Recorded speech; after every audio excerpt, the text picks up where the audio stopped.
English with Simon YouTube channel থেকে প্রত্যেককে জানাচ্ছি আন্তরিক অভিনন্দন এবং শুভেচ্ছা।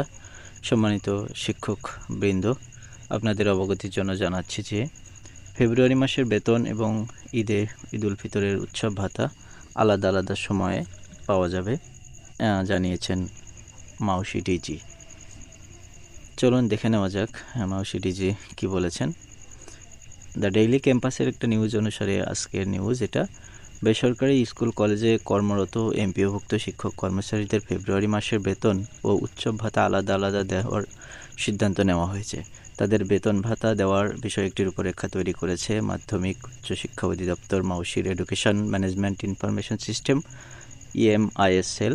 রূপরেখা অনুযায়ী চলতি সপ্তাহে শিক্ষক কর্মচারীদের ফেব্রুয়ারি মাসের বেতন দেওয়া হতে পারে। জানতে চাইলে Maushi DG professor doctor Mohammad Azad Khan the daily ক্যাম্পাসকে বলেন, শিক্ষক কর্মচারীদের ফেব্রুয়ারি মাসের বেতন চলতি সপ্তাহে দেওয়া হতে পারে। এ বিষয়ে EMIS সেল থেকে আমাকে একটি লিখিত ফরম্যাট দেওয়া হয়েছে।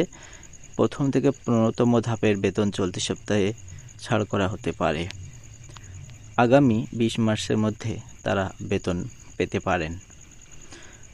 বেতন চলতি সপ্তাহে হলে শিক্ষক কর্মচারীদের উৎসব ভাতা কবে নাগাদ ছাড় করা হতে পারে এমন প্রশ্নের জবাবে তিনি আরও বলেন, চলতি সপ্তাহে বেতন ছাড় করতে পারলে আগামী সপ্তাহের শুরুর দিকে শিক্ষক কর্মচারীদের উৎসব ভাতা ও ব্যাংকে পাঠানো হবে।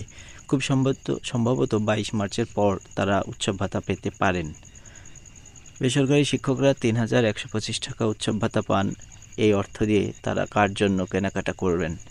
শতভাগ উৎসব ভাতার দাবি আপনি সমর্থন করেন কিনা এমন প্রশ্নের জবাবে প্রফেসর ডক্টর মোহাম্মদ আজাদ খান বলেন, বেসরকারি শিক্ষকরা উৎসব ভাতা বৃদ্ধির বিষয়ে আন্দোলন করেছেন।